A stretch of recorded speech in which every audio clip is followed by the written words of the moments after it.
Welcome to the San Clemente podcast, the only local podcast in the best beach town in the world. We're here to bring you weekly episodes highlighting everything from sports, culture, entertainment, politics, and everything else this beach town has to offer. Welcome back to the San Clemente podcast. I'm your host, Jeff Moore, joined by me, as always, my amazing partner in crime, Brian De La Puente. Very excited for our guest today, someone who is deeply entrenched in the city, firefighter, local advocate, Chris Hamm. Welcome to the show. Hey guys, thanks for having me. Yeah, it's been a long time coming, dude. I mean, we've seen each other all summer for the last 10 years down at the beach talking about this, and I feel like it's appropriate to finally get you on and talk some OCFA, there's some cool things coming up in town. I want to start but at the beginning. Chris growing up in town. Yeah. Like, let's go there. So where did we grow up? Schools, all those things. Yeah. Can I call you DLP? Sure. Is that okay? That's not just a fire thing, right? No, that's I was telling my 12-year-old tackle football team the other night that I played with a guy in college that thought my name was DLP. Didn't know my first name for 5 years. So yes. DLP is completely acceptable and welcomed. So. Where did DLP come from? De La Puente. I know that. Yeah, who's the first? But like, was it a high school thing or? So in elementary school, you remember Brian Thornton? Uh-huh. So I was Brian D and he was Brian T, and then Brian D just turned into D and then DLP, and then he was Brian and I was some sort of De La Puente. That's kind of where it stemmed from. Because I've only known him, probably like you, for the most part, as DLP. Yeah. I think I knew him as Brian for a very small period I of time. think my mom calls me Brian. Yes. If I'm in trouble at home, Ken's will call me Brian. But really, it's a lot of some sort of DLP, De La, whatever. So a lot of plays on names. It's a great last name, De La Puente. We all have great last names. Yeah, we do. More Hamm and DLP. That's it. Yeah. Yeah. It's amazing. I want some more Hamm and DLP. Maybe getting us in trouble already, dude. Yeah, meal at Salty. Yeah. Ooh, the more Hamm. There we go. The more Hamm DLP. Yeah, that sounds like a great sandwich. I think we got an idea on our hands. Yeah. I don't think we railroaded your initial question. You may need to ask it again. I got it. No, no, I know you do. Yeah. So I'll start way back. So my family has been in town for coming up on 200 years. 2031 will make 200 years that my family's been in the city of San Clemente. That's crazy. Yeah. And I say city, but obviously it wasn't a city 200 years ago. So my great-great-great-great-great-grandfather, Don Juan Forster, at 12 years old, sailed around the Horn from England all the way to the Sea of Cortez. And when he passed away, he was one of the largest landowners in California history, owning from Irvine to Oceanside, from the Pacific to the Cleveland, all of San Pedro, all of National City, and Santa Catalina Island. Wow. Yeah. And then that's wild. It's pretty cool. For about 100 years, nobody in my family really worked. Yeah. And then when my grandfather came along in this city, he had to put himself through electrician school. He was a union certified electrician. I was raised by my mother. She was a 30-year Teamster driving a school bus. And then obviously I'm a 20-year union firefighter now. Yeah. But growing up in town, so having a mom that didn't make a significant amount of money, we moved around a lot. So from Capo Beach to North San Clemente to South San Clemente to the Pier Bowl. We lived a really small stint of time in Oceanside, a period of time in San Juan, I think 6 months in Dana Point. But the cool part was all my sports teams, every single school I went to was based here. Yeah. So growing up, when I started in elementary school, we went to Palisades and then Short Cliffs and then San Clemente High School. That's awesome. Graduating a year before Jeff. Yep. Cool. Yeah. 01. Yeah. Right? Yep. I was 02. Jeff and I had an art class together. We did? We did. I was not a good artist at all. I don't remember if it was art or if it was ceramics. I do remember ceramics, and Shane Waldner was so good at like shaping and doing. Was Stephanie Kaki in that class? I think so. Okay, then that was the class, dude. Isn't that cool though that we can date back 25 years and sit here 25 years later and shoot the breeze and just recap and. Yeah, we just had the 25th actually high school reunion at Los Molinos. Yeah, that's cool. How was it? It was fun. We the wife and I bounced out a little early and we went downtown and had a great time. Who was that? Mr. Miller? I was trying to remember his name too. Was it Miller? The ceramics teacher? Dude, I hated Miller was the younger guy. There was the old dude with the big beard. Yes. I aided for that class, and my job was to clean out the kiln when kids. Oh, the kiln, bro. Yeah. Okay, so Chris, pivoting into the sand replenishment, which is the Protect San Clemente on the ballot in September, October, November of this year. I'll let you speak to it. But a big reason that we're all very passionate about, of course, keeping sand on our beaches. What say you? Yeah. So the Protect San Clemente ballot measure is going to be coming up in November, this November, that every registered voter in the city of San Clemente can vote on. It's going to be a 1% sales tax measure. And as you guys are aware, last election cycle, we had a similar ballot measure on 1% for sand specifically, and it missed passing with approval by just 1%. And so a group of community activists got together this year, collected signatures, and got it placed on the ballot. So the threshold to get it across the finish line this year is substantially lower than it was 2 years ago. It's now 50% plus one of respondent voters. Last time you needed a super majority of 66. Exactly. So the cool thing is, though, too, and this is probably relates to why I'm here specifically, is we've divided it up 50 cents and 50 cents, or half cent and half cent, for fire and for sand. And so if you look at it, the Protect San Clemente Act is what it's being titled, is to protect San Clemente on both the western edge of the community on the ocean side and the eastern edge. So on the eastern edge, you have wildfire risk, which is going to address Rancho San Clemente, the old part of town next to the golf course, Rancho or Talega. And then on the west side, you have every single coastal asset. The biggest one we know is not only the surf and the beach, but we have the rail corridor that goes through there. And if you guys have seen, the train has not been running. And the only trains that are running are the industrial trains. Right. And that's because there's, I want to say it's $5 billion of assets go through that rail every single year. I saw a surfliner get absolutely nailed with a wave. Yeah. I'm like, whoever is in that car down got by Cottons. It's ocean to riprap. Yeah. And the Navy is dedicated that like a strategic corridor for strategic defense as well. So there's a plethora of needs of making sure that railway stays in place and stays active. And so we have an opportunity now to really protect San Clemente in perpetuity. Right. So I'm here to advocate on behalf of everybody who's put in the hard work already to get it on the ballot to make sure that we get that 50+1 that gets across the finish line. Right. And that, just reading up on it, the beach side of things is sand replenishment, retention projects, beach erosion, control, and then maintenance and management of all the accesses and the beach trail. That includes when the landslides happen and all of that stuff. How's it getting fixed? Right. Yeah. So this gives the city some more flexibility on how to pull from and some funds to fix and maintain all of those things, right? Yeah, and actually you nailed it. So the city's been super fiscally responsible for the last 35 years. So if you look at the population growth that we all experienced here with Rancho San Clemente coming online, Talega coming online, Walmart Heights coming online, we have not seen a commensurate increase of the general fund for the city of San Clemente. Right. And so what that means is, like, when I got off city council in December of 2020, we had less full-time employees in 2020 than we did in 2002. And That's so wild. Think about the community growth we've seen for 20 years. 20 years. And for us to say that we have less full-time employees. Right. And then when you look at our employee base, a lot of people like to think of government employees as being overpaid, over-benefited. Our employees in the city of San Clemente are on the bottom third of the pay scale in Orange County. Gotcha. And it's really difficult for people to live in or near the community. And so we get a lot of people that come here and we're the puppy mill. They learn how to do their job and then they go somewhere else. So the city's doing its part, and now it's time for us as residents to step up and do our part. For sure. Isn't that wild, though, that the perception is that they are overpaid? And the reality of it is they're probably underpaid, overutilized, overworked. And I think it's important for us. Especially if they're short-staffed. Yeah. Yeah. Guys are putting on a bunch of different hats. Yep. And doing a lot of different things. Yeah. Doing more with less. The cool part about this tax measure, though, I think that's different than everything else. And you guys know it growing up here, is we consider ourselves a beach town, right? That's like our mantra, Spanish Village by the sea. But we had the benefit of being not only at the beach, but in the hills. Like, how many of us grew up riding dirt bikes in the hills, mountain bikes, hiking, taking your dog out, your buddies, building forts, all that stuff. And if you look at the action sports industry, I mean, it's all based here. Yeah. It's surf, it's skate, it's mountain biking, snow, everything was here. And it's because of the access that we had. And this tax measure protects both those assets. It's phenomenal. And it's 1%. That is a very, very small number. Yes. We should be getting 100% of the community to be willing to contribute, to keep our sand, to help prevent fires, which we know we've all seen up in Malibu, LA. We've seen all across the country. So that money that comes in, okay, fast forward, this is passed.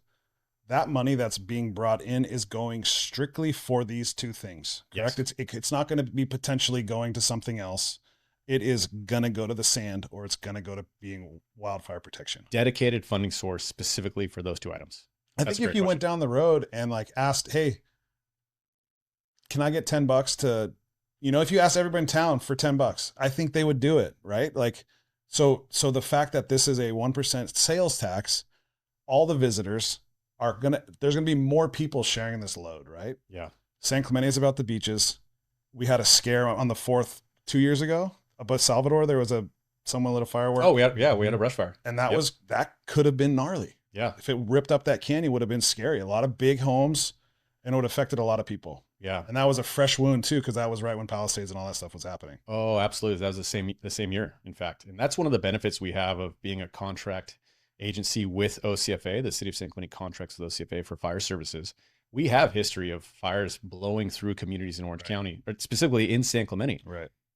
In the late 70s, we had one burn all the way to the beach and burn multiple homes along all the coastal eshas. And that was back when we were the city of San Clemente Fire Department. And you talked, I have some of those firefighters that are retired now, obviously living on my street, and they talk about that. And they said, I was alone for 25 minutes at the top of Salvador fighting a massive wildfire coming over the hill from the base because we didn't have any other resources. Right. Now, flash forward 2026, we still have a contract with OCFA, and we have infinite assets. Right. We put more surge fire engines in place for the Palisades fire than both LA City and LA County put in place. That's awesome. Yeah. So the access that we have through the OCFA is phenomenal. They deliver a fantastic service. We have aerial assets, we have hand crews, we have bulldozers, we have all the tools needed to make sure this community stays safe. And the risk is very real. On the beach side, obviously there's not a significant amount of things we can do, but the cost to provide the benefit that you talked about, DLP, is significant. Right. So one of the things that I want to address though, because it comes up all the time, is, I already pay a ton of taxes. Why do I need to pay anymore? And they point to cities like Dana Point and San Juan Capistrano. The city of San Clemente is larger than both those communities combined, population-wise. And then if you look at historical data for what a municipality of our size would draw on for tax revenue, we don't have those items. Hotels. So hotels is number one. Car dealerships. Yes. So Costco. Over $10 million of the city of Dana Point, which is less than half our size, comes from TOT tax, from the money that the residents or the travelers pay to stay in hotels in that community. Right. We don't have that. We do not have that. We have small beachside motels that have been in the community forever that have a low tax base, a low TOT rate. We actually brought twice while I was on council a TOT increase, and the community voted it down. Right. A tax on tourists, the people that come to our town and use our facilities for free, the community voted it down. Do you think they voted it down just because they were not educated on it, or they just assume an increase in tax, let's not pay the government more? Yeah, so part of that is just tax, right? And we're all conservatives. Most of the voters in this town are conservative, and I don't want any more tax. Right. And then it takes time to do the research. Secondarily is we didn't have a community-based program like we do for the Protect San Clemente Act. Yeah. So had we had that type of advocacy back then, probably people would have understood that, hey, this is going to be good for us, and we're just going to bring it up to what the average is anyway. Yeah. And the people that are coming to utilize our seaside motels aren't going to say, that's too expensive. You got another percent on tax. I'm going to go somewhere else. Because right up the street, the tax rate is higher and the hotel rooms are more expensive. Yeah. The second thing that we don't have access to in the city of San Clemente that San Juan does is not only more big box, but they have access to car dealerships. And so if you guys do any research on the money that comes back, generally it's about $1,000 per car that's sold in communities that comes directly back to the general fund. So these two funding sources that our neighbors to the north of us have, that are half our size, that don't have to protect beaches, which is another issue that people forget. The city of Dana Point has zero sand. Right. It's all county or state beach. They don't have to have the responsibility of marine safety or protecting the sand the way we do. So they don't have the same expenses, and we don't have the same revenue. Right. That's why this is so important. It's why also supporting our small businesses. When you, Brian, or we go out and buy a car in San Juan, that tax revenue goes to San Juan. Yeah. There is a percent. I just want to make this clear. There is a percentage that comes back to your zip code, but San Juan gets the bulk of that money. So talk us through the 1% sales tax. So if we go out to dinner and we spend $100 out to dinner, 1%. $1. Yeah. And I'd love that you brought up that example, because I would say the majority of us sitting here, what's the one truck that comes to your house multiple times a day? The mail truck, UPS, Amazon. And right now, cities are struggling to figure out a way to add retail sales tax to Amazon to actually make sure those revenues are coming back to the city. So one of the things, and this is kind of anecdotal, we're getting way deep now, but when COVID first started, it was in spring of 2020. That's right around the time that every city starts doing their financial planning and budgeting to start July 1. All of us in Orange County were freaking out because we thought property taxes were going to tank, which for city of San Clemente represents about 52% of the annual operating budget. We all thought sales tax was going to tank because if you can't go outside and shop and you're going to primarily shop on Amazon, you're going to have a problem. So small business and big box alike, we're all going to fold up. What ended up happening, if you guys recall, there was a massive run on everything big box. So we had record sales for Target, we had record sales for Walmart, we had record sales for all grocery stores, we had record sales for Lowe's. All these big box stores had high sales tax returns that year. And obviously it was in a very short period of time, because then we quickly went back to normal life. That's wild. I mean, I think you nailed it. I think that's hopefully what this can do a little bit of, is educating, right? People get all of their info in those little quick shorts on Instagram or whatever. So if you're going to get anything from this, that this is going to go straight to our beaches, something we use every day. Our kids are down there all summer, and we're going to be protected better, right? Yeah. Something that's a real threat. Like it almost happened 2 years ago. Whether you live in Talega, Doesn't whether matter. you live at the beach, it does not matter. You are going to be better protected. Yeah. And DLP, I'm glad you brought up the 4th of July fire, but we've had multiple brush fires this year in the city of San Clemente already. Yeah. And it's going to continue to happen. 50% of San Clemente is open space, and that's to our benefit. So we have hiking trails, biking trails. And when you have that much open space directly abutting homes, you're going to have wildfire danger. Sure. And look at the weather we have now too. It's hot. It's hot. It's hot. It's humid. It's beautiful. Yeah. But it also can get dry. What's the deal? We were back at Hermosa the other day, and the big old helicopter came in. What is talk on that? I don't know what, if that is that just a routine to come down here and hang out, or what's the Did it land too? right there on the right next to this fire station back there? Oh, DLP, do you want to be a salesman for, yeah. for me and my organization? Sure. You're doing a fantastic job. Just team it up perfectly. So that's a perfect example of an added benefit we have being part of OCFA. So OCFA currently has 4 helicopters in its fleet, 2 Firehawks and 2 Bell 412s. When we have fire weather, we advance place that helicopter adjacent to Fire Station 59. Cool. And so the city of San Clemente was able to build that temporary heliport right there next to the station. So we would have access to that resource immediately. We wouldn't have to wait for it to fly in from Fullerton. Gotcha. Right now. At no cost. Yeah. To the residents of San Is that thing ready to go at, hey, there's something sparked up over here. It can go. Like, what's the response time on that thing? So we staff 2 Firehawks 24/7, 365. Right there. No, so it could get staged there. It gets staged there essentially. Yeah, it's a 4. They live in Fullerton. Essentially, is the best way to put it. But they live full time in Fullerton. But their spool up time is minutes. I mean, that minutes with wind driven fires is all it takes. Makes all the difference. How important is it to outsource your fire services like we do to OCFA? Because in the past, growing up, right, we had our own fire station, our own firefighters, etc. Yeah. So public safety is the largest cost that any city is going to face. Between 50 and 65% generally of what your annual operating budget is going to be for a municipality. We contract in San Clemente with OC Sheriff's Department and OCFA. The cool part is when you look at a community of our size, the biggest risks we have are big risks. Wildfire is a significant risk. It's going to burn down a significant portion of your town if you do not prepare for it and you don't respond appropriately. When you look on the sheriff's side of things, during COVID-19, we had a significant BLM, Black Lives Matter, concern about rioting in this community. Right. And so that's a significant risk financially because both of those things are resource intensive. Right. And the amount of money it takes to staff to prepare for both those types of incidents is significantly more than OCFA's budget can withstand. And so we benefit significantly, not only on the financial side, but on the operations side of the house. Plus having these large organizations, you get leaders in those organizations who are more experienced across a myriad of communities. They're not just singly focused in the city of San Clemente. So we've kind of hit that measure pretty good. Again, educating, get out there and vote. Those are the most important things, right? Let his voice be heard. For sure. And let's be clear, we're not fear mongering. No, here, no, right? Real risk. We love the beach. So, I mean, we love the can beach, we fearmonger the beach a little more? Because if the beach goes away, I'm going to have a problem. Yes. Yeah. We need, that's why we live here. Yeah. That's why it's expensive to be here, because the beach is valuable and it needs to be protected. Well, you heard what my wife said when she just called me. Where's she going? She's going down T Street. Of course. Yeah. Your wife, right? We spend any free time we get, we want to go to the beach. Let me tell the DLP story the first time I ever saw him surf, and then we'll transition away from something else. I've heard this story, but it's so good. I want to hear it for a second, and even a third time. So obviously everybody knows DLP growing up in San Clemente, obviously large stature, big dude. So right off the bat, he sticks out. But then obviously with his NFL and football experience, everybody looks up to DLP and all the things he's accomplished. So I'm sitting at the beach one day at Lost Winds in front of our house. I live next door to your parents. Yep. And I see this behemoth dude that I haven't seen in a while come marching down the stairs with a wave storm. And this was back when Lost Winds had a beach. And it actually had a sandbar, and it was a good left-hand sand bottom beach break. And I see this dude walking down, and I look, and I just start laughing. This guy. Look at this kook. He's going to get killed. It was like a 6-foot day, proper. And I'm like, oh, this is going to be hilarious. And then all of a sudden he walks by, and I think my wife said hi to Ken's or something. And I was like, what the?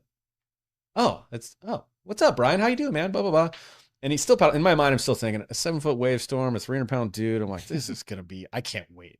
Paddles right at the line. First off, he's duck diving a wave storm, which is like, this is nonsense. Paddles on. It's like a boogie board. Yeah. Actually, that's what I thought you were going to do. I thought you were going to bodyboard it, dude, for real. So he paddles out the lineup, turns around on the first 6-foot bomb, and drops into this proper 6-foot barrel, pig dogs it, and just crushes it down the line. And I'm like, instantly I realized, I go, this is why he gets paid to be an athlete. Yeah. And I get paid to be a firefighter. It just blew my That mind. makes sense. How's he doing that? Gravity doesn't work that way. It shouldn't. It should not work Yeah. that I way. think that's why I like the ocean, because in the water, like, I don't feel 300 You're pounds. yeah, Right? It takes some of the weight the off. buoyancy. Yeah. I've known 2 people, Brian and Gabe Worley at the Vine. Oh, yeah. Gabe also an excellent surfer. Oh, can I tell a story about Gabe real quick? So Gabe was 2000, so he's a year older than me. We grew up surfing churches every day. Like, didn't matter. It's raining, it's windy, it's junky. We're paddling out at churches. And he and I didn't know each other. And so we had this like unspoken vibe. I'm like, dude, who are you, dude? And Gabe's always riding a longboard. He rips. I was typically riding a shortboard back then. And so we had friction. We never said anything, but it was friction, right? Like, dude, you're back paddling me in this longboard. I'm going, it's just that type of stuff. So one day we're out there and it's firing and it's just him and I midday. And we're just trading off waves. And finally it was like, hey man, what's up? My name's Chris. My name's Gabe, blah, blah, blah. And I go, hey, so you go to Dana? And he's like, no. Do you go to Dana? And I go, no. And he goes, I go to San Clemente High School. And I go, I go to San Clemente High School. And it was hilarious because this whole Like time, step brothers. yeah, we had this whole vibe against each other because I thought he was from Dana and he thought I was from Dana. And then turns out we were both from And there was a real rivalry. back then. Kids today don't understand. They do not get it. I've still surfed Creek to this day less than 5 times. Yeah, because the rivalry is deep Yeah. and it's real. Yeah. Like, it's And we should great. and we Like, well, I don't and know we what should that is. no, and we should bring it back. Yeah. I didn't surf lowers until I was 12 on Super Bowl Sunday. Yeah, if you That's live the first time I was ever allowed to surf lowers. for sure. So What's if you going on? I think yeah, e-bikes did that, though. Yeah. Well, I was a little bit. Surf line and e-bikes. Surf pumps got yeah, crazy. so if you live in Dana Point, stay in Dana Point. So You said it. I agree I'm with totally you. kidding. I love Dana Point. It's amazing. I paddled the harbor this morning. it's for the San best Diego. that we're all friendly It's- now. But for it, sure. It was a thing. But it was a real thing. Like Yeah. there were real fights. There was real rivalries. It was gnarly. You know what I think changed that whole thing was the way the high school like sports landscape is. The South Coast League is no more. Yeah. Yeah. So you're not playing Dana Point and you're playing up, like it used to be Dana Point, Capo, Mission, Trabuco, and that's it. Yeah. Sometimes El Toro would pop in. And El Toro. Yeah. Those were the teams. Yeah. And like now it's not. Yeah. Like, hey, who's in the Alpha League? I don't even really understand. I kind of get a little rundown from Coach Ortiz every year, Yeah. but When I go to the alumni game and I'm like, dude, you guys ready to beat the Foons this year? The kids are like, who are the Foons? yeah. I'm like, what? No.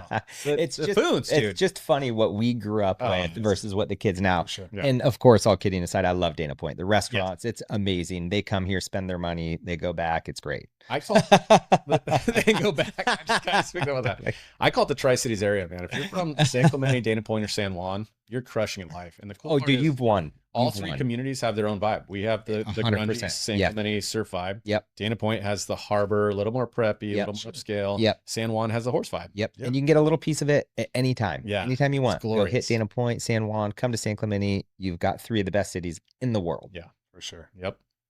Yeah. So not fear mongering. We love where we Yes. live. That's where I took us on a tangent. Yeah. My bad. Well, let's get back, Chris. Let's get back to you. So, 01 out of the high school. When did your call to service, both civic and in fire service, when did all of that start? How to take us through that process? Yeah, it's actually kind of a nerdy story. So when I was 7, so in the summertime, a lot of times I'd have to go to work with my mom and drive school buses, and I would just sit in the back and hang out. And I remember Hold on. Your mom was a great school bus driver, by the way. I don't know if you ever don't had think- her, but she had to have was driven you, dude. She amazing. picked up Oh, for 7-Eleven. sure. If you ever walked up to 7-Eleven, Oh, yeah. right? She That's how far we go back, though. Yeah. She picked me up Yeah. and took us to school for many, The short many, years? many years. Huh? Oh, yeah. Yep. Yeah. Yeah, me, Josh Jones, Alex, White, the whole group Yeah. for years and years and years. And she like had a meaningful impact on our life because of school bus driver. Right. Those Typically, you are had the guy days. that You was come the home. big old long beard, or you had the great school bus driver. And Yeah. your mom, Chris, was one of the best. My mom is a blast. She's a ton of fun, and she made it fun for the kids, which was For sure. the rad part. Yeah. So That's awesome. Absolutely. So you started. yeah, so With her. so 7 years old, I'm driving the school bus. Forster Ranch just got done being built, and I remember thinking to myself, "This is the furthest inland I've ever been." Yeah.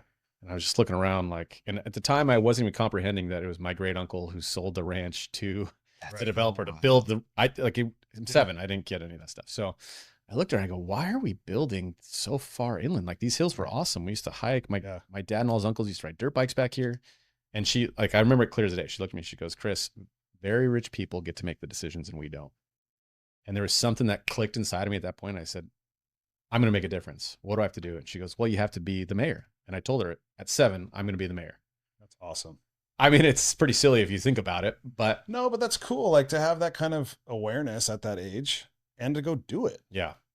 So I set my life in motion to eventually do that. And it wasn't with the intention of being a politician. I just love San Clemente so much.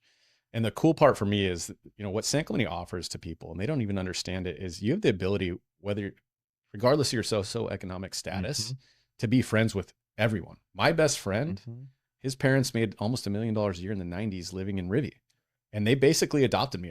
Everywhere I've traveled in the world, I traveled because of them. I lived at their house. And show me another community where the poorest of people live by the beach, specifically North Beach for us, and the most wealthy live by the beach on the south end of town at Cottons Point. Right. And then we all go to the same school. Same restaurants, same schools, Yeah. doing the same thing. When we were growing up, there was one middle school, there was Yep. one high school. And so you have the ability to intermix and get opportunity that you couldn't get anywhere else. And so for me, it's a big push about not only making sure San Clemente stayed the way it is, but that the opportunity existed for everyone, regardless of your background. That's cool. So that was my drive for politics. And it started, like, from there on, it started pretty early. So if you guys remember the Derail the Trail initiative. Yeah. So I wasn't a voter when that was coming on the ballot. So I literally grabbed my grandfather and I drove him down to the Califia Inn to have him listen to the Derail the Trail people to try to convince him to vote against the trail. Yeah. For those of you that don't know, that the trail was supposed to be concrete with an 8-foot chain link fence. Yeah. No thanks. That was what we were supposed to have. Yeah. And look how beautiful the trail is now. And what evolved from the Derail the Trail program was the trail you have today, which is phenomenally better than any other coastal trail we have. So that's the type of stuff there. And then on the fire side, actually, it's my mom as well. So she was a fire explorer for San Clemente Fire Department in the 70s. Right. That story is completely crazy. She had an older sister who was a police explorer, and she wanted to be just like her sister. And my aunt refused to let her apply to be a police explorer. And at the time, the police and fire station were right next to each other. So she went and became a fire explorer. So growing up, she said, "Hey, when you get old enough, you're going to go down to the fire station and become a fire explorer." I did it. And I absolutely hated it. Yeah. I was 12. I didn't understand what it was. I didn't want a career in the fire service. All the kids at the time were 16, 17, 18. They wanted to do it. They knew that was their career and their mission in life. And then after I graduated high school, went to college, and I'm sitting in college, and I just go, I don't want to be stuck behind a desk the rest of my life. I want to do something way more meaningful, way more impactful with my life. And so I actually took a leave of absence from school and started pursuing a career in the fire service. At the time, you remember Brian Sargent? Mm-hmm. So Brian was like about to get hired as a firefighter. And I'm going, if this guy can get hired as a firefighter. Absolutely. And I love Brian, dude. We are best friends. Yeah. Still to this day.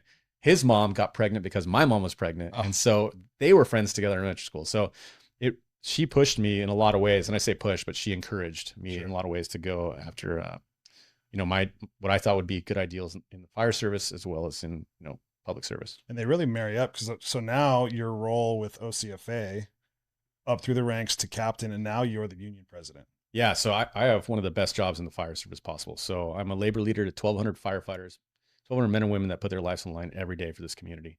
And my sole purpose and function is to make sure they have everything they need. Right. And that starts from as basic as the uniforms they wear every day to make sure they're safe, they're PFAS free, all the way to salary and benefits at end of life to make sure that they're treated with dignity. So I feel truly blessed to be in this position, and it's amazing. That's a huge role too. It's not just San Clemente, it's Orange County. And like, talk about the size and the operating that type of union. Yeah. So a lot of times it's drinking from a fire hose. We have way too much opportunity just being in the county of Orange. You guys know there's so many corporations that started in Orange County and so many corporations that want to be based in Orange County. So I really look at it as I have too much opportunity. I can do too many things. And a lot of times it can be overwhelming Sure. on all the myriad of things you do. But yeah, we cover San Clemente to Seal Beach, all the way east to Yorba Linda. It's 23 cities in the county unincorporated area. The state of California contracts with us to cover the state responsibility area. And then we have our FEMA task force as well. So local all the way to federal response is what we're responsible for. I want to walk it back just a little bit. So what was your pathway from when you started as a firefighter to where you got today? Yeah. Like, did you start as a medic and worked your way up, or just talk us through that? I'll try to breeze through it quick because it's boring and the majority of our audience probably doesn't care about fire. So started as a fire explorer in 1995 with the Orange County Fire Department, quickly transitioned to the Fire Authority. Did that until I went to college. And then when I decided to take a leave of absence, I came back, became a reserve firefighter. At the time, we had an ET, an ambulance program here in San Clemente through OCFA. So I knew that ultimately that would be a good transition point. So I started working for Medics Ambulance as a private EMT, then ultimately got hired with Huntington Beach as an ambulance operator, and then transitioned from there back to Orange County because it's a better program serving my residents, my community.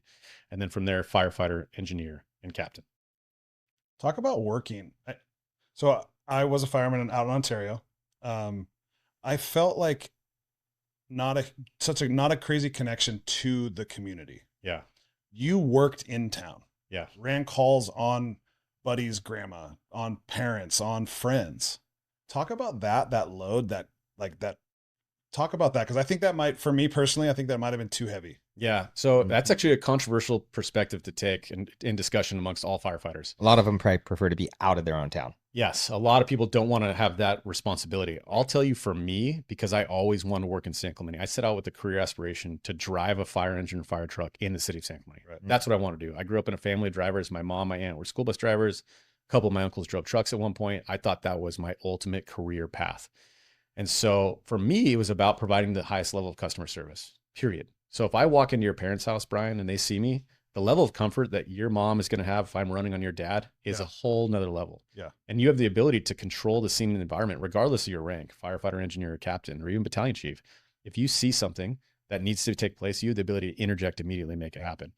What we've seen now, and I think this is probably a consequence regardless of whether you're working in your hometown or not, whether you have ties or you don't, is PTSD is a very real issue. Sure. A lot of the things, a lot of the calls that I've experienced have been on, I get triggered by them when I drive by the same locations today. Right. And so I think that'll come regardless of if I was working here in Ontario. But the other piece of it is just, you really feel a commitment to the community and making sure it's the best it can possibly be. The cool part about San Clemente specifically still to this day is, even though we transitioned from San Clemente Fire Department to OCFA, the majority of guys that are stationed here in town still live in town and they're from town. Right. I'm sure you probably know, my ultimate crew in San Clemente was, my fire captain was Mitch Kahn. Yep. And if you guys know who Mitch is, if you don't know who Mitch is, go down to the Fisherman and look at the surfboard on the wall and ask if you can see the picture of the old one. Because it was Mitch Kahn like for 50 years. And then now they've updated it. His name's falling off as it gets later, but he was a superhero to us growing in town. Yes. He was an Olympian. They wrote the show Baywatch after him. Yeah. He lives on the beach. He does everything water related. He was in the Sun Post every single week. So to work for Mitch was incredible. One of the best life experiences I've ever had. I was the driver. Andy Bailey, which is another, if you guys haven't had Andy Bailey on the podcast, you should get him on the podcast. My joke is that there was girls talking about Andy Bailey 7 years after he left San Clemente High School. Very good looking guy. Very handsome dude. Very good looking guy. 2-time national water polo champion. He's DLP size, but his shoulders are probably twice as wide. I mean, he's a waist is maybe 6 inches small. He's a big dude. So he's exactly a little more water polo. I just saw not a football that t-shirt the other day. His daughter's now lifeguarding. Yes. And I was like, he was laughing. It was big, and she went on a rescue, and there was like a guy that was kind of flopping around the water, and she had to go check him out. She gets out there and he had lost his pants. So good. So what, I mean, as a, I don't know, 17-year-old, Yeah. she's like, okay, what do I do here? He's fine. Okay. So she went up, found his wife, got a towel, brought him a towel. But I mean, like, he was laughing, giggling, but he's super active with the water polo community and coaching and all that good stuff. So he's a legend too. Yeah, the Baileys are pillars in this community. They're phenomenal people. So, back to the question is, we still have so many firefighters that still live and work in town. And so you still get that small fire department feel. And to be honest, you can't say that across every jurisdiction that we represent in the county. So it's pretty cool. A little more transactional as you get out of town. Yeah. But you can tell, they care about the community. You are clearly mission driven. You've had a lot of people in your life that have had a big impact. And I think it's important that we remember, right, as we coach our kids, as we are involved in the community, truly how big of an impact you have had. And it's great to hear your mom, a lot of these people, Mitch Kahn, talk to us about how important it is to have mentors in life. Yeah. Going back to the comment I made earlier about just the socioeconomics of San Clemente and how diverse it is and along Ola Vista, basically, right? So from the south end of town to the north end of town, it's such a change in lifestyle and career paths. Just growing up, like I said, my best friend, his dad was the VP of Behr Paints and his mom was a doctor.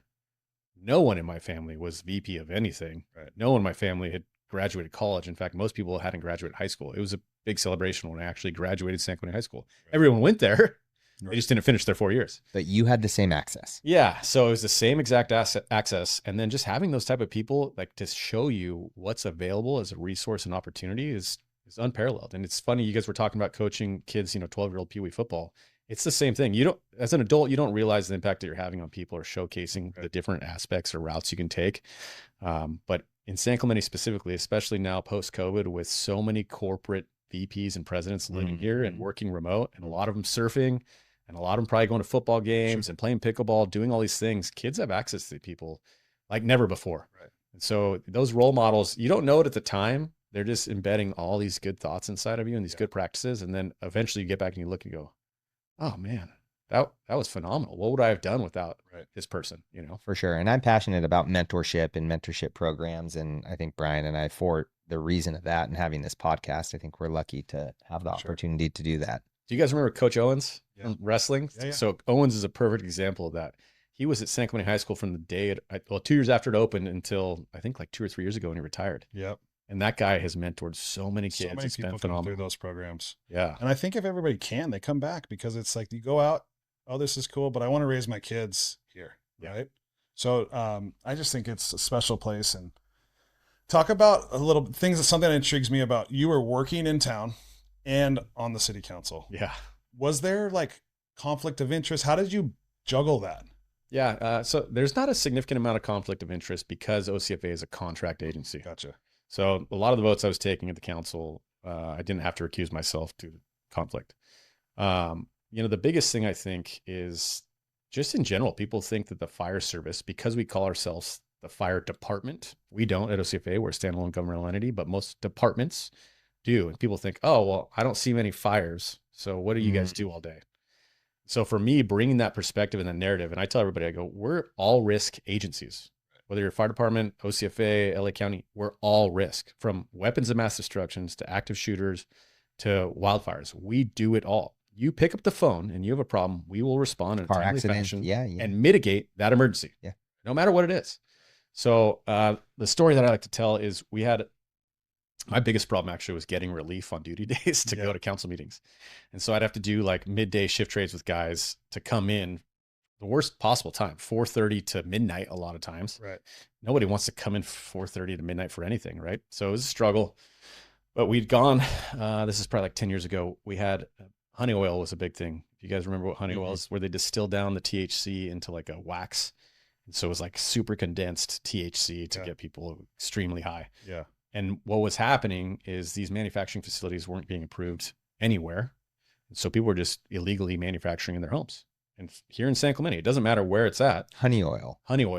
So honey oil factory in a house in Capo Beach had an explosion because it takes butane and propane to compress the material down to make this honey oil. Don't quote me exactly on the thing. I've never made it. So explosion occurs, multi-alarm fire. We go on scene and the roof of the garage, detached garage, had exploded off the house, off the roof of the garage, onto the roof of the neighboring house, started the neighboring house on fire. The garage door blew across the street, caused structural damage to the house across the street. There's 2 burn patients walking out when we pulled up on scene with an active house fire and an active neighboring house fire as well. Ready, break. Yeah, ready to go. So what do we do? Yeah, we're the third resource on scene, first truck come down scene. Cap, what are we doing? Yeah, exactly. Yeah, Jeff, what do we do? Yeah, immediately. You have to have a Yep. complete game plan ready to roll out. Yeah. So we're on scene this fire for hours. I think I got relief on the fire to go to City Hall. Didn't have a chance to shower. Literally still stood on my face.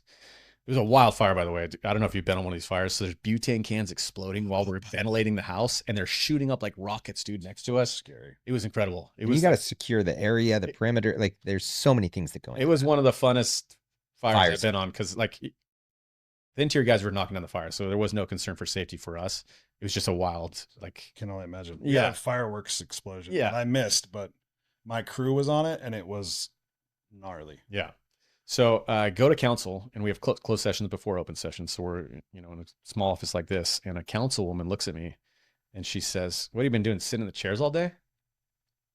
And it took everything I had, man. I was like, it was boiling up inside me. And I just said, "Are you serious?" Because in my mind, I'm like, oh, maybe she's being sarcastic because she heard the sirens because multi-alarm, Yeah. massive header, I'm still 2 burn sweaty. victims, Smell like 1 fatality. I'm covered in soot. Yeah. And I go, "Are you serious?" She goes, "Yeah. I mean, do you guys actually do anything?" Isn't it so lame that that's some people's perspective? Yeah, absolutely. Do you chill sometimes? Sure. Yeah. When it's not happening, it's not happening. But when it's go time, Yeah. you're there. But that's like any job. Yeah. You chill sometimes Yes. and you work sometimes. There's ebbs and flows to no matter whatever you decide to do in life. Yeah. So she says this to you. Yeah. So then I go on to explain it to her. And then I looked at the city manager and I said, "Why have you not updated the council on where all of our resources were all day?" And he's like, "Oh, I was going to send it out after the council meeting, busy, blah, blah, blah, whatever." And so, when you asked me like what my influence was or what my experience was, that was the biggest thing, was bringing that experience and knowledge to the council to make sure they understood that it's not just cats and trees sitting in brown chairs and doing grandma off the floor. Right. There's so much more. And you guys know this growing up here, firefighters call San Clemente standing by the sea. Yeah. The things we face in San Clemente are wild. I've been on shootings, stabbings, traffic accidents, drug explosions. I mean, you name it, we do it in San Clemente. Right. And so people think of this sleepy beachside community, and it's so much more than that. And unless you tell that story, no one knows. No. They don't understand it. So that's the best way I can equate to the For sure. process. Yeah, unless you don't know and are in it on a day-to-day basis. Yeah. You're not looking out, you're not looking for that type of stuff. No. What were some of your time on council and mayor? What were some of the things that you're most proud of? So I have a ton of things that I'm proud of, and I just real quick to back up, the thing that made me different as a council member was I just love San Clemente as a whole. I had a really deep understanding growing up here, having family and friends here, working all over the place. I didn't have a single issue. A lot of council members get on council because they're pissed off about, oh, there's no dog beach, or I'm upset about this development. Too much pickleball. Yeah, there's too much pickleball. It's too loud, So when you ask a question like that, I mean, I'm proud of every single decision I made. There's nothing that I can look back and be like, oh, I messed that one up. We shouldn't have done it that way. But my probably biggest pride moment was the investment in North Beach. So when I got elected to city council in 2012, there had been a decades-long process of basically devaluing property in the North Beach area so that certain individuals could bring or acquire land and then a subsequent upzoning of that land. So the value that you had was significantly more than when you purchased it. And so because of that, code enforcement wasn't going to the city of North Beach, or into the area of North Beach. None of the reinvestment dollars were going to that area. So some of the things that actually were controversial that to this day I'm still really proud of, the bike trail along PCH, which was wildly controversial. You would have thought we were cutting the heads off of babies when we approved that bike trail. Right. And it's one of the most beautiful sections of coastal bike trail we have. Yeah. That was a significant investment. Safe. Oh, safe, beautiful. Like us versus Dana Point, when you get to the K rail and it's like this slanted, ours is flat, nice. We have a walking trail and 2 bike trails. Like it's beautiful. So that investment in North Beach, the reinvestment in the Ole Hanson Beach Club. So when I took over, Ole Hanson was either closed or just closing right when I got in. And it was a significant rehabilitation. I think we haven't rehabbed it since like 1980. The posts weren't secured to the foundation. It had no earthquake retrofitting done. And it was like I want to say it was $3 million. Yeah. At the time, there was controversially tried to use it against me and a couple other council members is look at, mismanagement of funds. That facility is gorgeous. It's gorgeous. And I learned how to swim there. I'm sure you guys probably learned how to swim there. To have it, Junior guard test. yeah, to have it be dilapidated was totally unrealistic. So that was a big investment. And then giving the parking waivers to the new Miramar Food Hall. That people, yeah, I mean, they came out in droves saying, what are you doing approving these parking waivers for this facility? Yeah. It's never going to get built. They shouldn't deserve parking waivers, all these things. And you look at it today, I mean, it's phenomenal. Right. It's great. To get finally done. That thing was an eyesore for how long? Yeah. Yes. 20 years.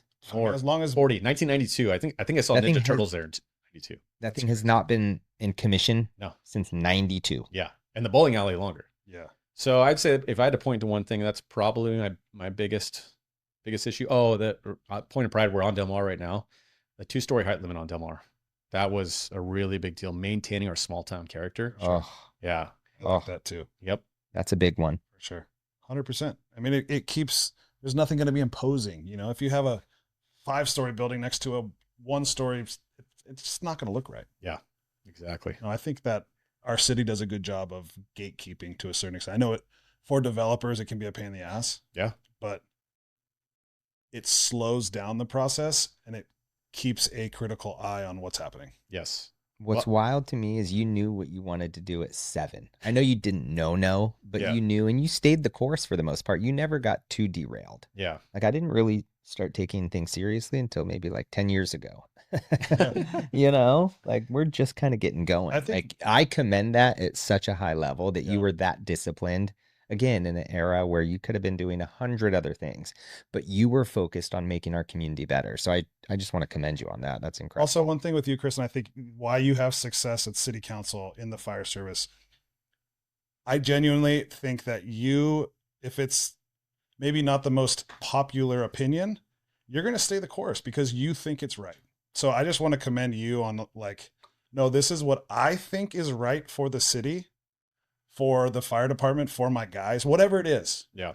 If it's not the most popular, sometimes I'm a people pleaser and I want to make everybody happy. And that's one of my faults.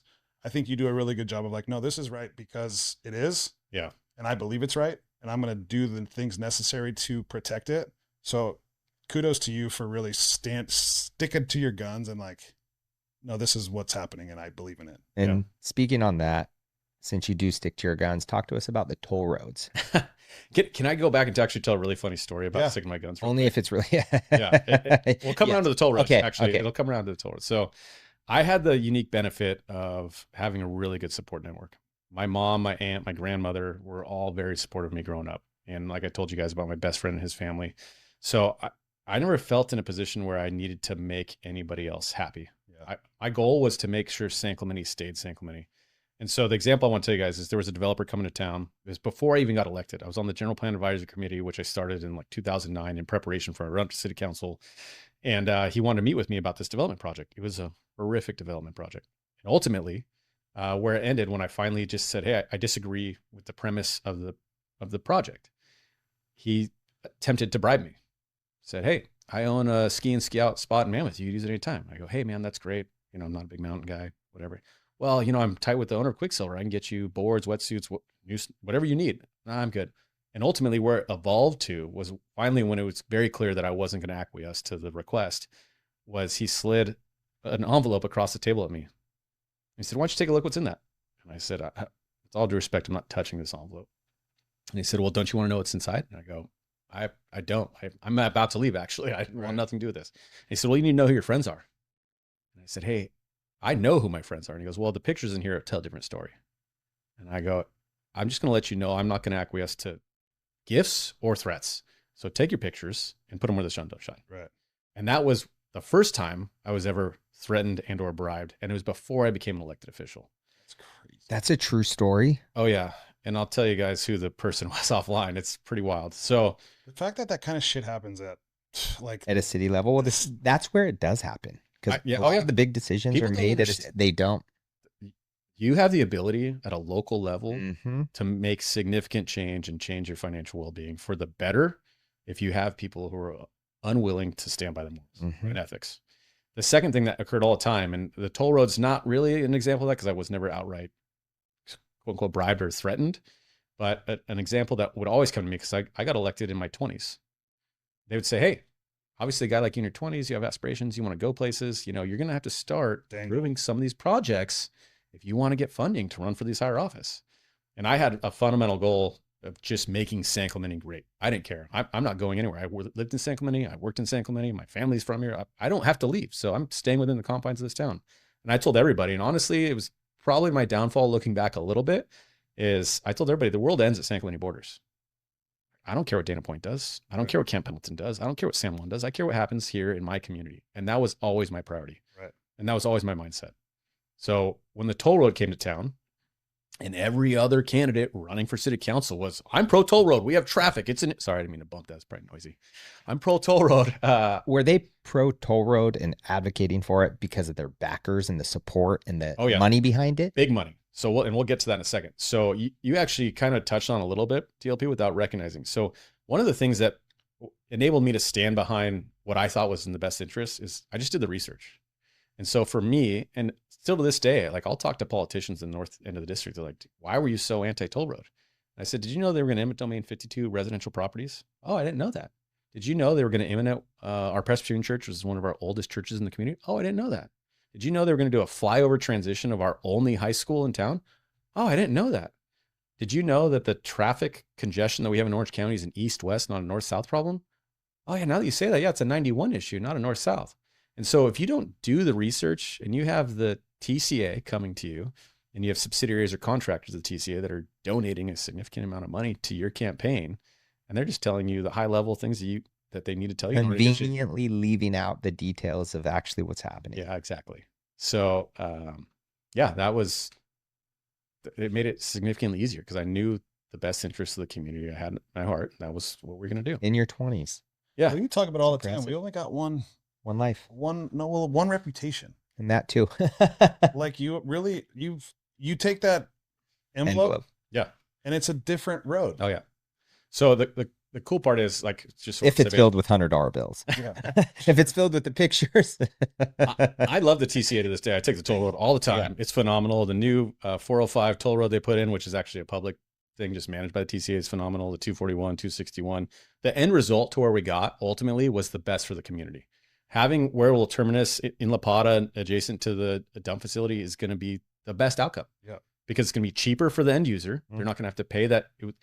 The section that was going to go around Lowers was, at the time, I want to say it's between $15 and $22 a day, depending on the time, because it's traffic dependent. And that zone down there is like magical. The amount of you walk your dog down there. Magic. And I know that we had Rebecca Robles. Mm-hmm. She was one of the Native Americans. The Native Americans, that the Ponhe tribe down there. Mm-hmm. It's a magical place. Yeah. And the thought of the freeway already goes through it, right? Yeah. But it still has that vibe. It's still, that's precious surf. It's history. It's all of it. So like, no thanks. Stay out of here. I don't think we want to imagine or think that corruption takes place on city councils, especially ours. And I don't think it does, but it probably happens a lot on other city councils. Yeah. Just so we're on the same page, the TCA story is not corruption. No. Yes. That's how politics works. Yeah. Yes. Yeah. Exactly. There's a good way to do the politics. The threat and the bribe thing. For sure. I technically wasn't an elected official yet, so that's also not technically corruption or bribing an elected official because I wasn't. Yep. Right. But it's really close. And I speak to it because I got a good buddy. You may know him, Brian Atkins.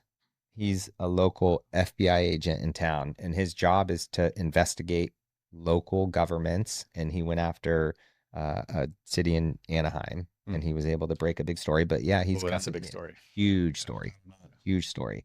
But I know it happens, and it's our job to keep those bad characters and bad actors out of our town. Yeah. And you've done a great job at, protecting the city. Because your initial motives were pure. Yeah. Right. Morality is something that's important. Yeah. The cool part, just to close the loop on this discussion. So both times I ran for council and was successful, because I ran in 2010 and was unsuccessful. Tim Brown beat me. The most frustrating part is we both interviewed for the General Plan Advisory Committee, and he interviewed right before me, and I looked him and I went, this guy's going to beat me on city council. I know it. And he beat me by like 200 votes or something. Right. It was crazy. But so both times that I ran, I was successful. I spent $15,000 each run. The second time I ran for re-election, I had $150,000 spent against me. And still won. Both times I was the highest vote getter in the history of the city. The first time, and then the second time I set a new high record as well. That's awesome. It just speaks to your character, man. Yeah. Good job. Can you run again? Are there limits on any of that? I'm so glad you brought that question, brother. Thank you. So I wanted term limits in place my entire time on council. So the first time I ran against Jim Dahl, who's now deceased. He was a former OCFA fire captain, and he was a local, been in town since right after high school. He was on council for 16 years. Straight? Yes. Yes. One of the approvers of the outlet mall too, by the way, which I love the outlet mall. Yeah. The development of the outlet mall looks gorgeous, by the way. Yes. And that's thanks to our staff and the strict codes we have in place to make that facility look as beautiful as it possibly can and have as little impact on the community as it possibly can. So the outcome of that result is the best it could possibly be. So anyway, I didn't want to run against Jim because he was a 16-year incumbent. And we basically had the same resume. We're both from here. We're both firefighters, you know, and it took a group of really engaged community members that asked me to run against him. And ultimately I was successful. But I recognize that, you know, you're never going to get fresh blood if you don't have term limits, right? Whether it's local or federal. And so I tried to push term limits my entire time on council. I did a total of 8 years. My first 6 years, I had the majority and I wasn't getting support from my fellow majority council members, which was frustrating. And it took actually losing the majority to get the support of my opponents that said, basically, I think their motivation was, I don't want you running again, which ironically, when you draft a policy like that doesn't apply to the existing council, it would be a new council. Gotcha. And so thankfully they put it on the ballot and it was one of the most successful ballot turnouts in terms of not only turnout, but votes and support. And so now we have a 2-term limit on council and then you have to take a 2-year break and then you can run again. 2-year, 4-year term. So 4-year terms. So you do 4 years, 2-year break. So you could go run again. Yeah, I could go run again. I would have to find a new wife though. Your plate is full with the union press. Also, it doesn't pay. Turns out, unless you're taking bribes, council does not pay. So it was a great volunteer experience. I think they've doubled the pay now. So I think it's like $450. Big money. $200 a month. Yeah. But you did get a free polo shirt and parking pass. So, you know, it was pretty cool. VIP parking. Yeah.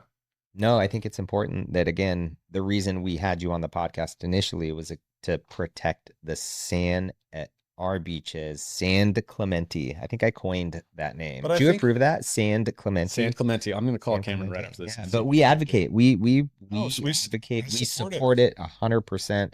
If you watch the podcast, support it. Support the measure when it rolls out in November. Very, very important. It's 1%, $1 on every $100 you spend. Are we already wrapping this up? I don't know. How long is this thing supposed to go? About an hour. Yeah. Okay. An hour. Time We don't know. Let's keep going. Let's keep going. I was gonna say that was way too short. We're already circling. It's an hour though. I want to get into some of those more, like we talked about the measure coming on. We talked about kind of the serious OCFA protecting us, the sand. Let's get to give me some high school stories. Like I know we've got some funny. I was trying to. I almost had us out of here clean too. I'm trying to get to lunch. I get it. No, I got time. Let's hear a high school story that might get you in trouble at some point. Perfect. So these are all for entertainment purposes only. 'Cause that's what podcast is. Hypothetical. Yeah, they're entertainment stories. Small disclaimer. Yeah. So you guys, I'm sure, heard the rumors about when somebody at Dana Hills put a dead dolphin up on the flagpole, threw one in the pool. Yes. Right. Was that a real story? I remember hearing it. I remember hearing my it too. uncle's claim was a real story. So it was a generation before us. Yes. Supposedly they found a dead dolphin at the beach and then they took it in the back of the truck and ran it over there. Anyway, that had nothing to do with that. That was well ahead of us. But in the theme of, you know, having that rivalry and doing fun stuff like that, I thought, you know, did you guys ever hear about the beach and flooding the flagpole quad area in front of San Clemente High School? No, that's okay. So you know where the main office is at San Clemente? Yes. And then right in front of it, there's the flagpole and there's like the San Clemente High School. It's a big dip. Yeah. So you just throw a plastic down and then you bring a truckload of truck and you turn on the sprinklers and it turns into a beach. And so the previous generation to that too. So all these awesome stories I heard growing up. Shenanigans, fun shenanigans, senior pranks, harmless, fun shenanigans. Yeah. So senior year, we got, like I said, stories. We got into a ton of shenanigans. So you guys both played San Clemente High School football. Yep. Hell Week. Yep. So going to Hell Week, it's hot as you know what, down there in that hole. You don't get a breeze and it's miserable. And my buddy had one of those 3-person slingshots. I remember this actually. The water balloon slingshots. Yes, the water balloons. Those were so fun. From up top. Yeah. So it turns out Concordia Elementary is right above the high school. And when a bunch of your buddies are practicing the heat and they should be at the beach with you. Yes. What better opportunity than to take a water balloon launcher and start launching water balloons at the football players. Yeah. Fully padded, by the way. And protected. Yeah. Fully padded. That cools us off. Yeah. We're helping. It's a team environment in the city of San Clemente. Totally. Yeah. I don't know. That's a great story to it. One of a buddy's senior prank he was a fisherman or his dad was a fisherman or something, and they went and they pulled up the grates at, I don't know if it was at San Clemente or at Dana, and they staffed a bunch of like just dead fish. Oh, And it just smelled like shit for like the last week of school. It was all hot. yeah. Especially if it's in the quad Yes. or in their, Oh. what do they call their, they have some dorky name. Yeah, it's not the quad. It's the the mall. Do they call it the mall? I don't remember what, but it was an epic idea. Oh yeah. Yeah. I remember one of my buddies went up to remember the little petting zoo up here above like Oh, above Krikorian? yes. And stole a llama. Stole. Yes. This happened multiple times, by the He way. had a bunch of goats in his mom's Volvo and shit all over the place in it. So You good. Stole a llama. Yeah. That- What do you do with a llama in the back of your car? I don't know. Take it back. It destroys your car for sure. That's so funny. The other one we did, so on graduation, you guys remember like the hills behind San Clemente, they'd always put up the year in Yeah. toilet paper. Yeah. So it was a big fire break. It cuts it out and then it's just flat. So you can go put it. So my cousin and I ran up there and there was a vice president or vice principal, Yeah. excuse me. Vice principal at the high school who nobody liked. And I really wish I remember his name. It was really short, which made it easy. So so the night before graduation, we ran up there and we knew he was going to be in the background. Yeah. And so we put his name, sucks, on the All in toilet paper. all in toilet paper, dude. It took like all night to do it. And I remember I was so excited for graduation. I was just sitting there, I'm like, I can't wait for graduation. We get out there and someone had gone up there and Taken it. scrambled it all up, dude, so that the graduation photos wouldn't have Probably him. probably Vice him. principal sucks. Yes. I wish I remember his name too, because it makes the story even funnier. But That's great. How different is it for kids now, growing up, going to high school, or is it just they don't know? You would know. Wait, no, none of us know. I do have a high score. You do. I do have a high score, and yeah, That's Trish. she knows about. I think it. she knows. Yeah. Wow. But how different, just tell or, me. or having kids, not just high scores, just having Yeah. kids. Like what are the main differences that kids are doing now versus what we had growing up? Because I think back to our childhood, and I can't imagine it being any better. But Yeah. from your perspective, from what you see, I mean, we're still going to the beach with our kids. Like, I think the biggest thing is just the screen time. So it's crazy to me. I know people in the neighborhood, their kids have at the low end Mhm. iWatches, which okay, an iWatch, you can't really I don't think you can scroll the internet on that, so that's probably okay. But all the way to I know kids in our neighborhood that are my kids' age that have iPhones and iPads with internet connection, gosh, and I'm like, what? Dangerous. Yeah, what are we Phones- doing yeah. here? Phones This are- is they're this bad. is not good. So I'd say that's probably the biggest issue. Like when we do go out, my wife and I, unless there's like a full meltdown by our 3-year-old, there's no screens. Dude, you're sitting here to sit with the family and communicate. Like that's what you're learning how to interact with people. For sure. So I think that's probably the biggest thing that we have to deal with. But they have so much access to so much more. Access.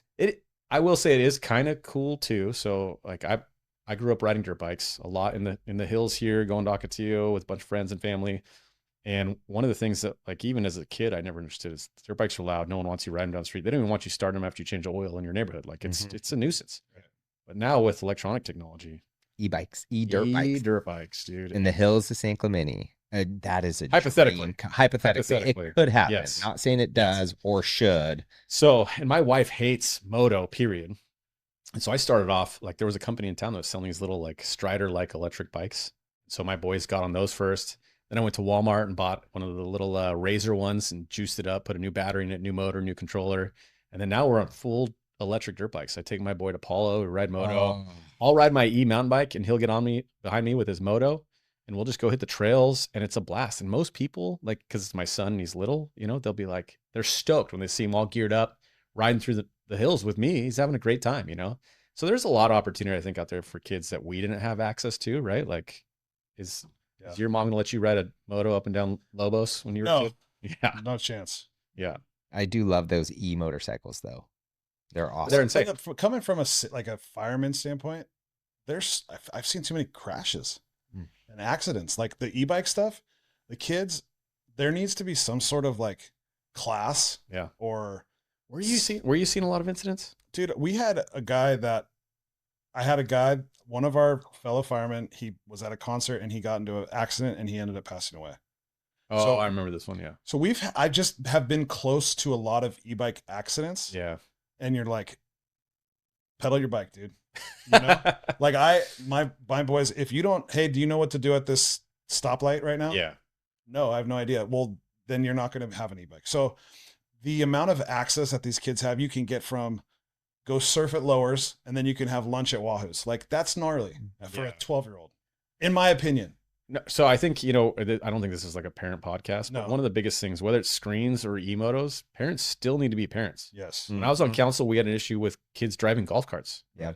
So we have access to all these technologies. And if the parents aren't engaging with their kids, it doesn't matter what technology it is. If it's just it's ease for your kid to get to practice. Yeah. Because you don't have to take him. If he's not ready to ride a bike, he shouldn't be on the bike. Yeah. So there needs to be some, like you said, be present, understand where his skill sets are at. Yeah. And if you got a bunch of asshole kids that are flipping off cars and acting like dipshits, they Take it should away. be accountable on some level. I love that I've been trying not to cuss this entire time, and in the last 5 minutes, I get DLP has dropped 2, dude. I had What's I had a group of kids.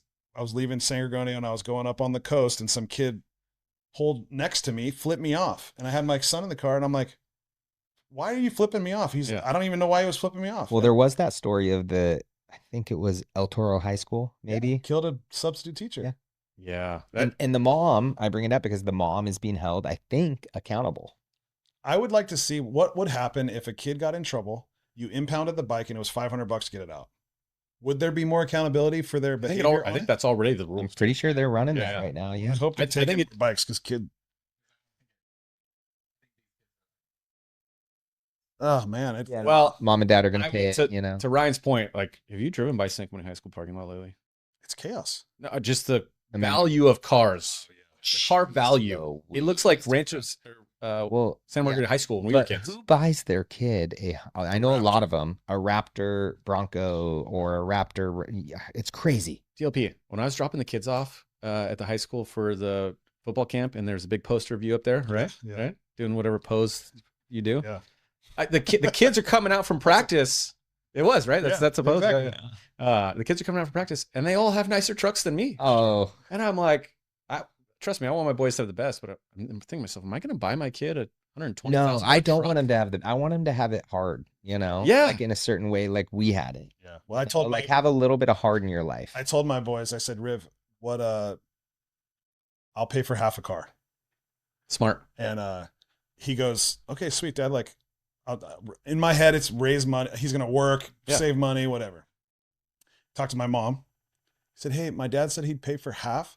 Would you pay for half of the half? Then he went to the other grandma. Yes. He went to the other. He's a negotiator, dude. Grandma got 25%. So he's got a free car. I'm like, okay, I got to change strategy here because you found the workaround. Oh my God. And Riv is a savage, dude. He's a negotiator. He's got my mom. So we just got him a watch. Yeah. Talk about screens. Yep. Going into 7th grade, just got a watch. He's got my mom. If he calls my mom, says I love you, and talks to her for more than 2 minutes, she'll send him $2. Oh God. And he can get a Snapple or whatever at the vending machine at school. And I'm like, he got her coming over today to take him out to donuts. I'm like, this kid, dude, like, how do you, I don't know how do you watch the thing to the vending machine, or how do you? Yeah, it's like Apple Pay. Like Apple Pay. Apple Cash is a beautiful thing. It's a scary thing. Your money goes fast. Hey, a couple quick rapid fire questions. Yeah. Trestles or Sano? Trestles, obviously. Lowers or T Street? You're killing me, dude. That's the most difficult question on the planet. For surfing. I'm going to say T Street.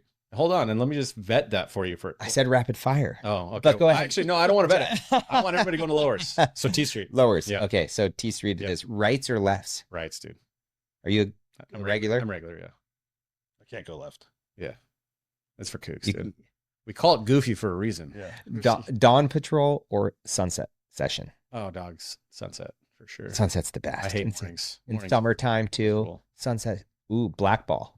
I don't know. I just got sidetracked, but you implemented. Let's talk about blackball for just a quick second. Blackball. Yeah. So 11 a.m. to 6 p.m. Now I feel like a real T Street advocate now. I'm not trying to be. I'm not a big T Street guy. This was supposed to be. That was pretty rapid fire. Yeah. I got like 4 questions. Jeff's a peer guy.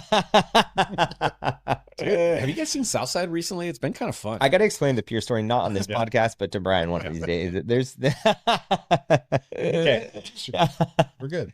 So T Street. So it never made any sense to me that we blackball T Street. If you look at any pro surfer interview, they talk about T Street as the proving ground because it's one of the shittiest waves on the planet, and it's the most difficult wave to read. And if you can surf T Street well, you can surf anything well, right? Obviously, you're not gonna surf pipe well off T Street, but you get the idea. Yeah. Beach house maybe. Anyway, so I said, hey, why are we limiting the amount of time that our professional surfers get to practice, or our up and coming kids get to practice at our only point break in the city of San Clemente at a city beach, because the rest of those are state beaches. Mm-hmm. And so I got a lot of pushback from marine safety at the time, but ultimately what we were able to do was do a trial run of soft tops with leashes during blackball. And it went off without a hitch. Nobody got injured. Everybody had a great time. And ultimately the marine safety lifeguard chief at the time said, no, we're not doing it. It's a great trial. You're done with council. We're not doing it. What came out of that actually was what we do today, which I probably shouldn't even say this on the podcast because people know, but it's red flag. You can surf. Yeah.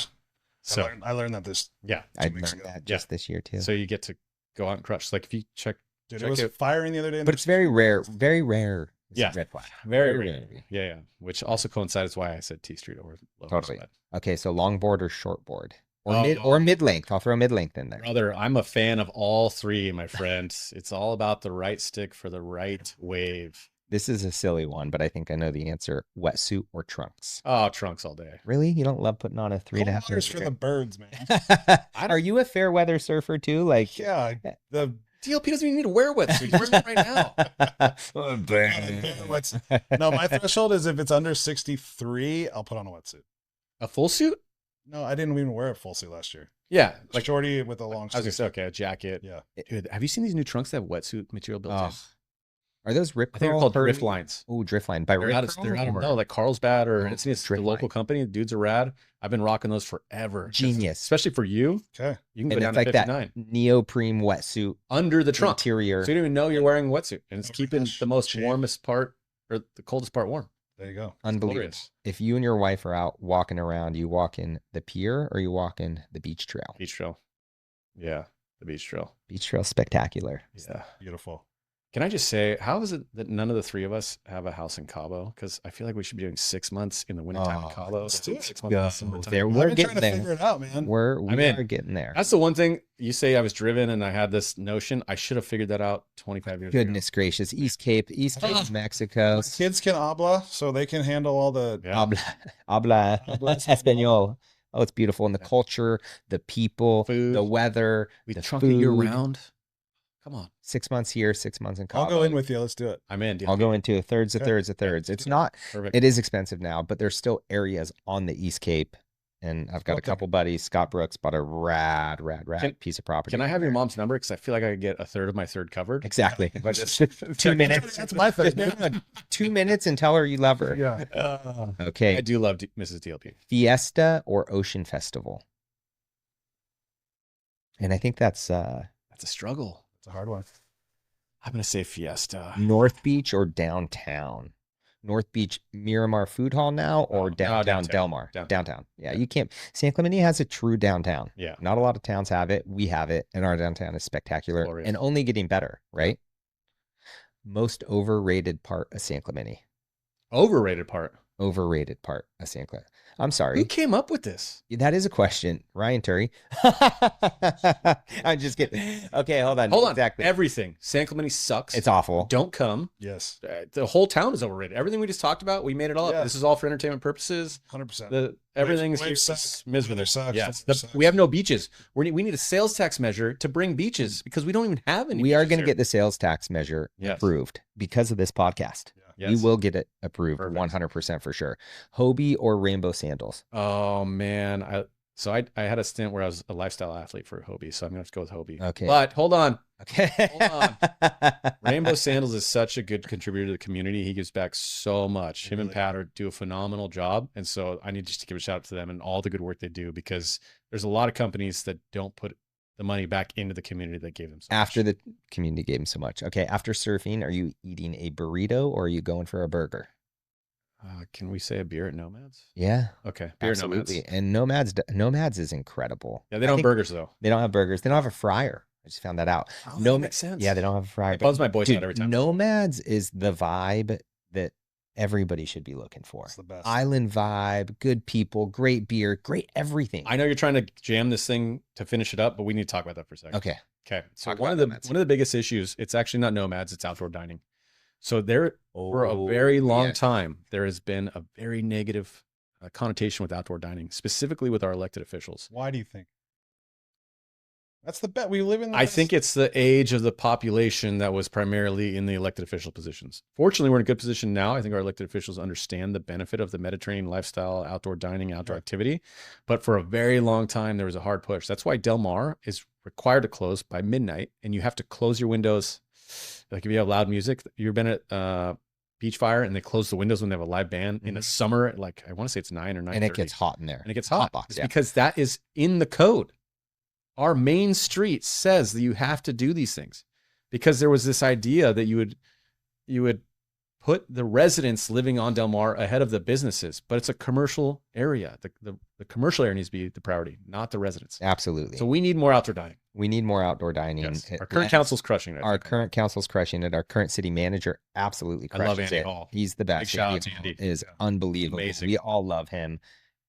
A big shout out to all our city staff. Actually, we City have staff. phenomenal city staff, from marine safety to maintenance to executive management. Everybody's nailing it. 100%. 100%. Tourists, good for San Clemente or too many? Way too many. Way too many. And I'll tell you guys, I'm glad we're addressing this. This is a significant misnomer. 52% of our annual operating budget comes from property tax. taxes from people that live, here. Yes. Absolutely. Our TOT, when I was council, was less than $5 million in totality. Our annual operating budget was $62 million. We're talking about a small finite portion. Retail sales is also a small portion. People don't understand. The three of us in here, and Ryan, if he lives in town, are paying for our city services. Tourists are not. When you sit at the train and you watch people get off, they bring their coolers, they bring their barbecues, they bring their food. They're not buying stuff here. They're not doing any purchases. They're coming and utilizing, in my mind, some of our most pristine beach. It's our widest section. It's got a cool park on it. It has cool palapas. And that's one of the cool things that Samantha Wiley, another San Clemente resident, has done, is she's prioritized the more local parts of town. North Beach, Lost Winds. So now we have some of these cooler assets. And it's why that 1% on the ballot this coming November is also so important, because those same For the people that locals. you just referenced to, Yeah. they come, and then when they leave, guess where they go? Dana Point, and they stay in a hotel there. So Yeah. we're not capturing any of it. Yes, It's exactly. so critical. Yeah. Okay. Marine layer or 80 degrees and clear? What a great question. 80 and sunny every day, all day, You brother. wouldn't say, okay, Yeah. this is a great one. Best month out of the year in San Clemente. That's a good one. I have an answer. I'm curious. What If you're you think, not Brian. from here, it's definitely December, bro. You should come here in December. January. Yeah, January. For sure. Give us Definitely not Christmas. September. Yeah, no. September's junk. dude. September, October, November. Yeah. Terrible Oh my months here in gosh. San Clemente. Jeez. Oh, Why are you trying to give away all our secrets, dude? What are you doing? Ryan, Cut listen, it out. brother. I know I don't get a say here, but I feel like you need to adjust some of these questions. okay. Calm down, Chris. My San- rental fee just went okay, exactly. San Clemente politics in one word. That's hard. up. That is really hard. I'll change it. It should be more local based. Things not- that matter. It's not one word. It should be local based. We need to have, so we're coming up on our 100-year anniversary as a community. The city clerk at the time when I got elected went back and as far as she could go. And I was the first person in the history of the city of San Clemente that's from here, went to San Clemente High School to be elected to city council.